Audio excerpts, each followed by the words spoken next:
प्रिय बच्चों, आज हम हिंदी की पाठ्य पुस्तक परिवेश का पाठ 15 पढ़ने जा रहे हैं, जिसका नाम है चमकू आया धरती पर। ठीक है।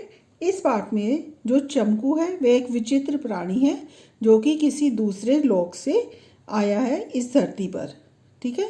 और इस कहानी में हमें हमारे सहायकों के बारे में बताया गया है कि कौन कौन से लोग हमारी सहायता करते हैं।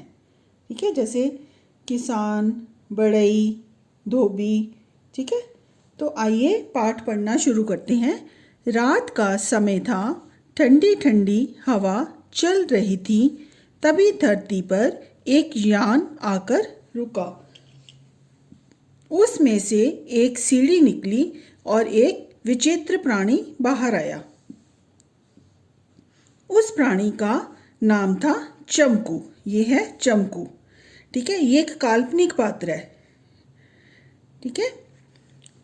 उस प्राणी का नाम था चमकू। चमकू किसी बाहरी दुनिया का प्राणी था। उसे नई नई चीज़ें एकत्रित करने का बेहद शौक था। एकत्रित मीन्स इकट्ठा। उसके पास एक थैला भी था। वह जिस किसी जगह पर जाता वहाँ की चीज़ें अपने थैले में डाल लेता था।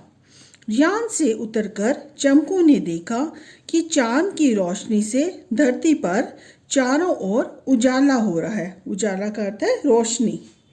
ठीक है। बहुत रोशनी हो रही है और उसको वह दृश्य बहुत अच्छा लगा। उसे धरती का यह दृश्य बहुत अच्छा लगा। दृश्य, नज़ारा। वह वहीं एक पेड़ के नीचे बैठ गया। कुछ ही देर में उसे नींद आ गई।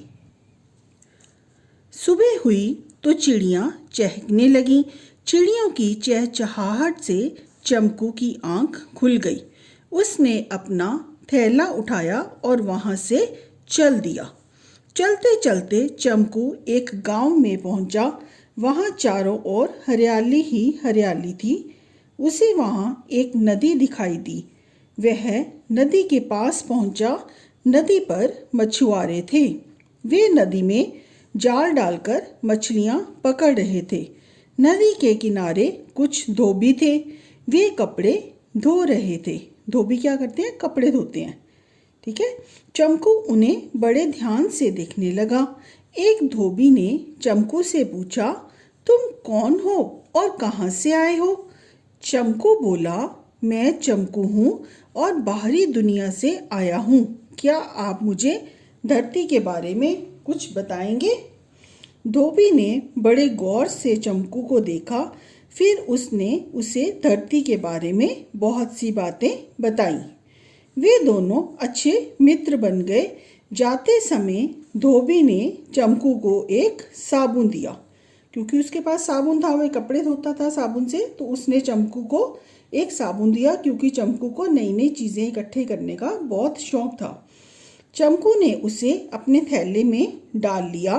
फिर उसने धोबी से हाथ मिलाकर उसे धन्यवाद दिया। उसके बाद चमकू आगे चल दिया।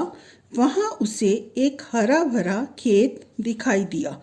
उस समय किसान खेत में बीज डाल रहा था। चमकू ने किसान से पूछा, आप कौन हैं?